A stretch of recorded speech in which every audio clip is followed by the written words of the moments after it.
I would say, very hard on you because we've been dealing with very tough, difficult issues in terms of theological doctrines. The eschatology is one of the hardest, toughest in understanding, but it's very important for all of us, particularly during the end time. Thereby, you pastors try to digest as much as possible and teach them according to your own language. Teach them slowly, okay? And of course, using writing board. Please don't just stand and talk. They will not understand.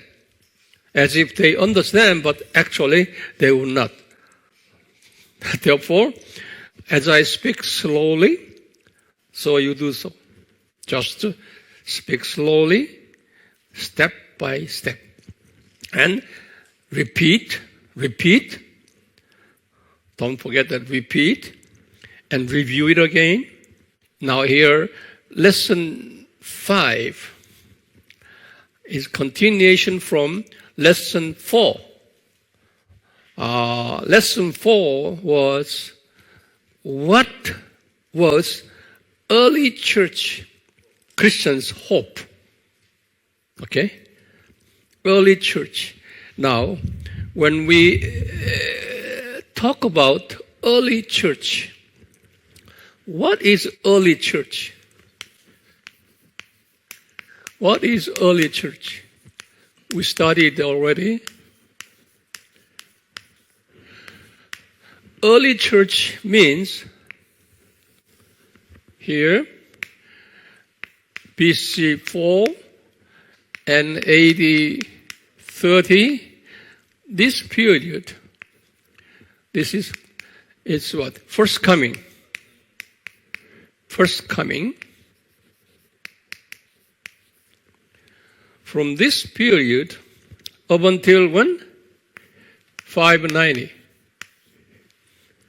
590 is the year what? This is the first Pope. Installation of first Pope in Roman Catholic Church, which is very historic moment. Historic moment, because later we will go over who the Pope was designed by God. Today, we consider later Pope would be one of the beasts out of two beasts, Antichrist, because that Pope was pre-designed by God and installed right here at the moment of the end of the early church period, which is 590. Now, here, lecture 5 now tells us this. What was early church eschatology? Now, we've studied last time early church divided into two parts. You know, here, 313 and 380. Up until here, from AD 30 to 313. 313 is the year of what? The recognition of the Christianity by whom? Constantine first. Okay? And 380 is the year of official religion. Christianity became the official religion of Roman Empire. By whom? Theodosius. Emperor Theodosius. You learned that. So 380 was the very turning point for Christian history. particularly for persecuted Christians who became free from persecutions out of the Roman Empire. During this time, Roman Empire forced Christians to worship Roman Emperor as God. Roman Emperor was treated as God, worshipped by citizens of Roman Empire. So we call that emperor worship. Now, who was called the King of Kings, Roman Empire. In the Roman Empire, emperor was the King of Kings. So he was treated as, worshipped as a deity. Not only that, during that time, citizens of Roman Empire also worshipped Babylonian god. Babylonian gods it's a multiple god. Baal. Who is Baal? Nimrod. Okay, Baal, that's a male god. Nimrod. And also his wife, Semiramis. And also their son, Tammuz. So it's a multiple, triad, three gods. Baal, Semiramis, and Tammuz. So the Roman Empire worshipped two kinds of gods. Emperor worshipping and Babylonian god worshipping. Now, under the circumstances, Christianity became official language right here. Christianity became official language here in the Roman Empire in 380. By whom? Emperor Theodosius.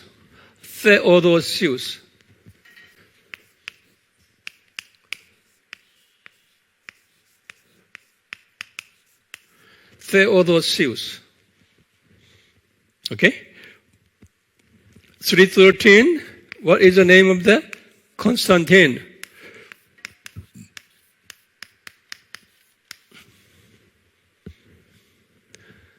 Now, by Constantine, the Christianity was not an official official Roman Empire religion. Christianity was accepted as one of the religions. Okay? At that time, what was the empire religion? Babylonian religion. So Christianity is one of the religions under the Babylonian system, their religion. But as the Christian population increased, the emperor was threatened by Christian power. At last, Emperor Theodosius was forced by the circumstances that he ought to accept Christianity as their official religion and abolished Babylonian religion officially. So it was replaced. They gave up Babylonian religion and officially not only recognized, accepted Christianity as their empire religion here in 380. As a result, Christians was very happy. Finally, they could enjoy their religion, worshiping Jesus as their King of Kings. Now, however, in those days here, at this time, after 380, what happened? Official churches were established. You see, a Roman Empire,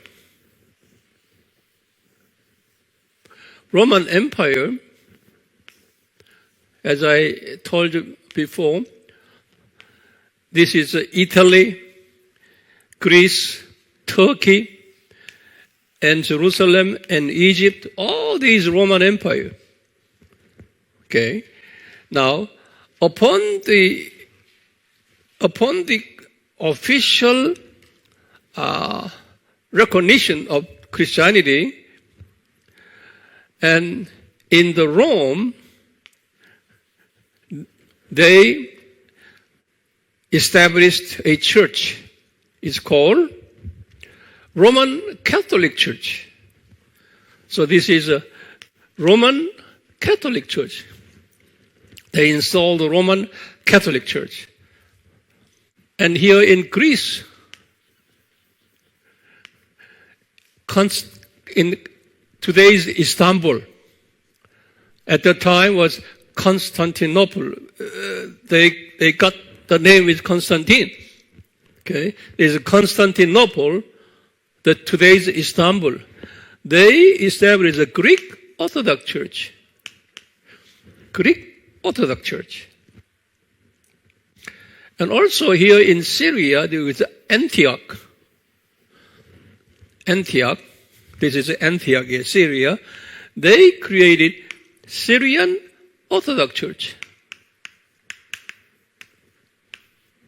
Syrian Orthodox in Antioch. And over here in Jerusalem, they created Jerusalem Orthodox Church. And in Egypt here, in Alexandria, they created Egyptian Coptic Orthodox Church. We studied already. Egyptian Coptic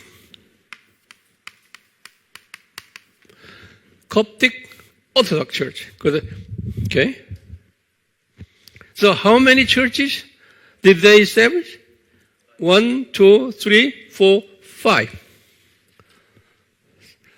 So church historians called these 5, says 5 districts. 5 districts of churches in Roman Empire upon 380. 5 districts of church. Let me repeat. Roman Catholic Church, Greek Orthodox Church, Syrian Orthodox Church, Jerusalem Church, and Egyptian Coptic Orthodox Church. Okay?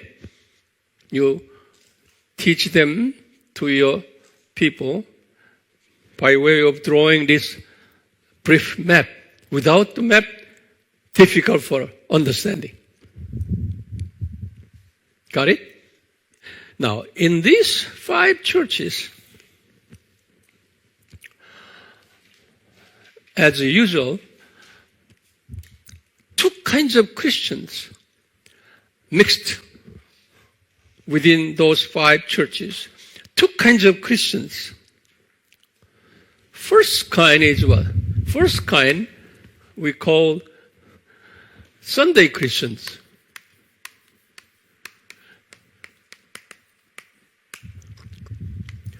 Also, we call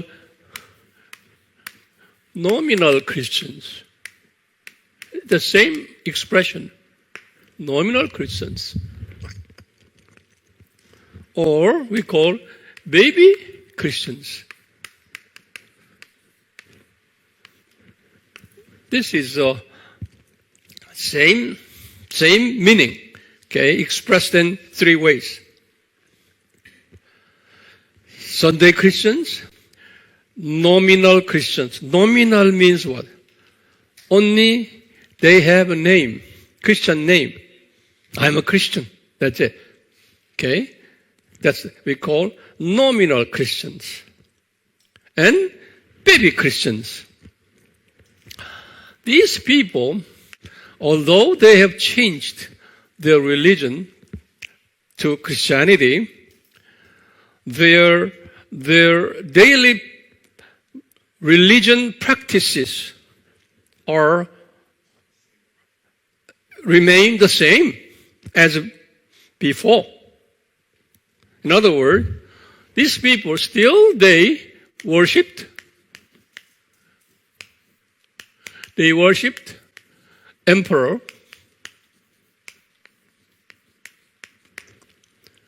Also, they worshipped Babylonian god.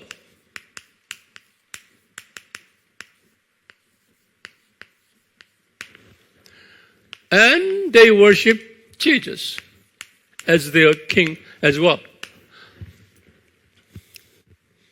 which is normal to even today. Okay, so this is a mixed faith. Then always out of this there are majority.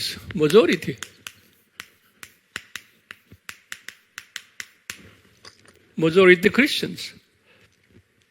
Second level of Christians we call remnants.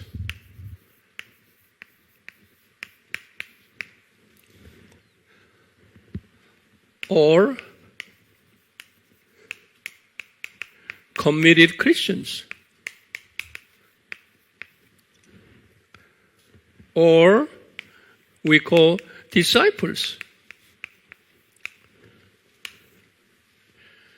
Remnants, committed Christians, disciples. They only worshipped who? Only worship Jesus as their Lord. Denying emperor worship, denying Babylonian gods worship. Nothing but worshiping Jesus. They are minority. Always as usual. Now, what would happen to them because of their faith? Of course, persecution.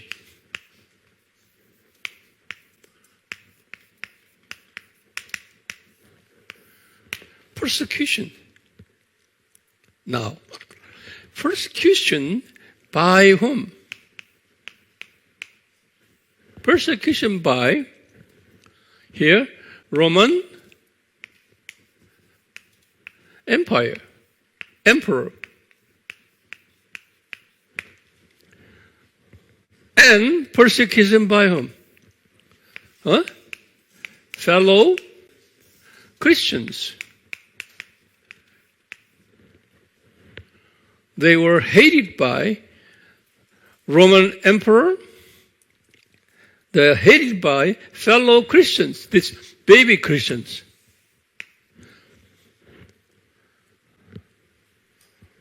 Baby Christians.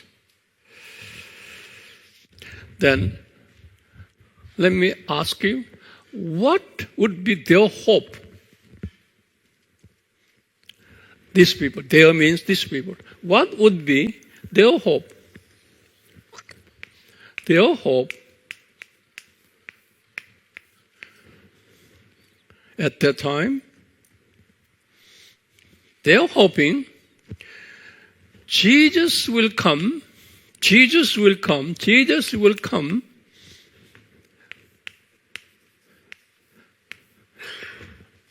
Here, near AD 500.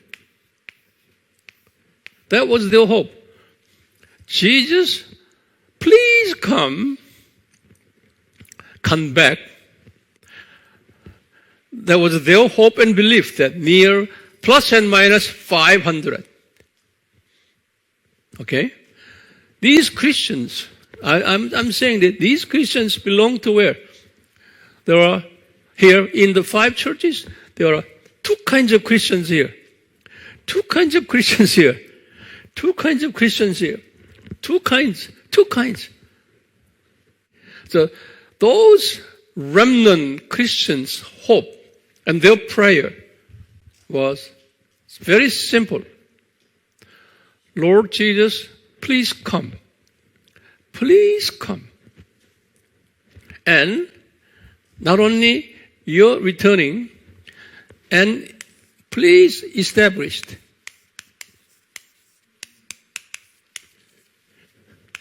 millennium kingdom. Please establish millennium kingdom. This millennium is what? It's a literal 1,000 years.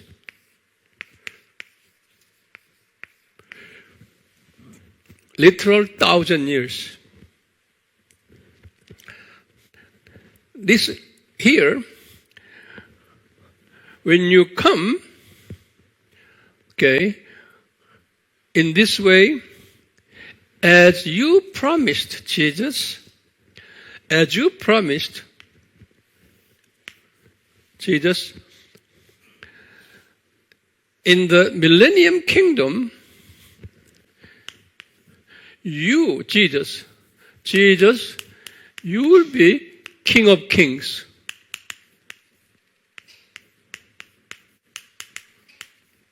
You will be Jesus in the millennium kingdom.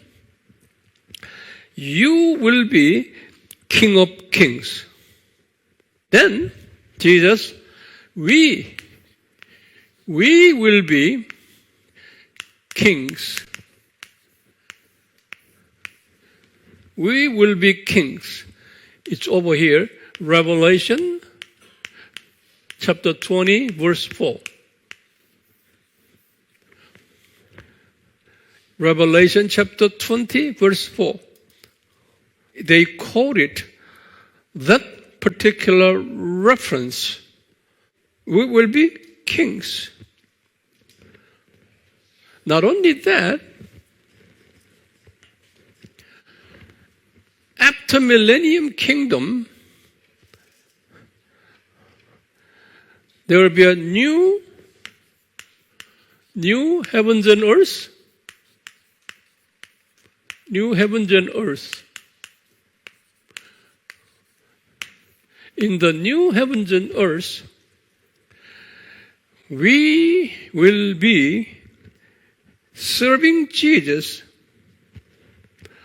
as a king, promised here in Revelation 21:24. In Revelation 21:24 says, in the new heavens and earth, these people, remnant Christians, will serve Jesus as kings. So don't forget here, Revelation 20, chapter 20, verse 4, and Revelation 21:24. So let me say again. They all believe with this. And 500, it will be a millennium kingdom.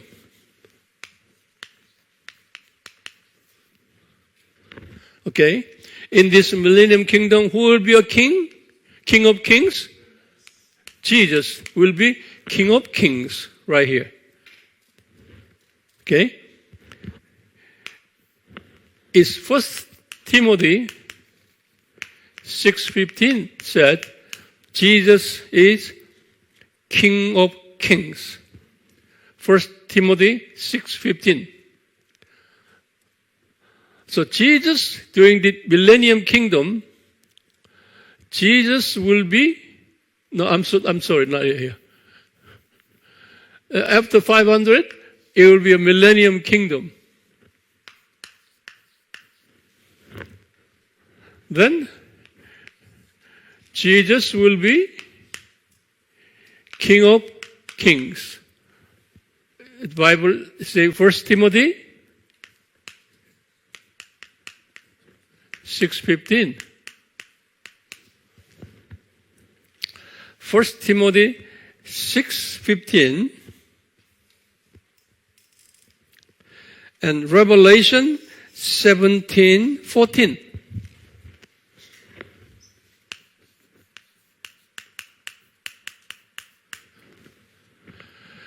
Now, this millennium kingdom, Jesus will be King of Kings. Also, we will be, who are we? Remnants. Okay? Remnants will be, there will be a king. Where in the Bible? Revelation 24.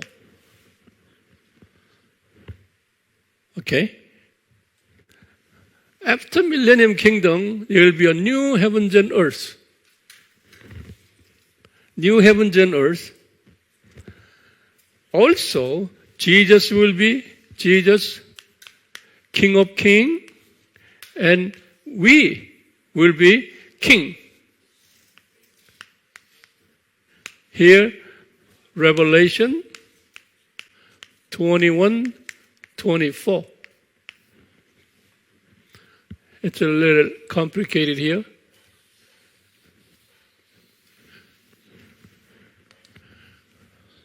That was their hope. Okay, let me repeat again. Christians here, in this period, two kinds of Christians. Who they are? Sunday Christians, baby Christians, nominal Christians, and remnants. Okay? In this period. Now, this remnant had been receiving persecution. Persecution by whom? Roman emperor and fellow baby Christians. Now, what was their hope? Remnant's hope? Jesus come at least near 500. Come. After you come, and we know, as you promised, you will establish millennium kingdom. Okay? That millennium kingdom, it's a Revelation chapter 20, 1 through 7. In Revelation chapter 20, verse 1 to 7, has a story on millennium kingdom. So if someone would ask you, where the millennium kingdom in the Bible? Then you will say, yeah, millennium kingdom stated here in Revelation chapter 20, verses 1 through 7. Their story is this. Archangel Michael will arrest Satan. Okay. When Jesus' second coming occurring, before Jesus landing on his feet landing on earth, Michael will come down, arrest Satan and put him into hell, abyss, for 1,000 years. For 1,000 years. Then at the end of the 1,000 years, he will be briefly released. That story is recorded here in Revelation chapter 20, verses 1 through 7. Okay? The 1,000 years, these people here took the 1,000 years literal way. Literal. Literal means actual 1,000 years. Okay? So they believed, Jesus, please come and you established 1,000 years kingdom as John describes here in Revelation 20, verses 1 through 7. Okay? 1,000 years kingdom. And you will be King of Kings. Then we will be kings. And serving fellow Christians. That was their belief. Not only that, at the end of the 1,000 years, as you promised, you will establish new heavens and new earth. There, also, Jesus, you will be King of Kings, and we will be kings, serving you eternally. Serving you eternally. Here in Revelation chapter 21, 24 says. Now, this belief, this eschatological belief, okay, held by those early Christians, and theologians calls this belief calls historical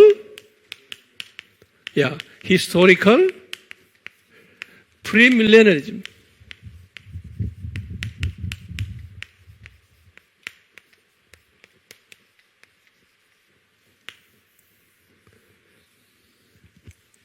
Historical premillennialism.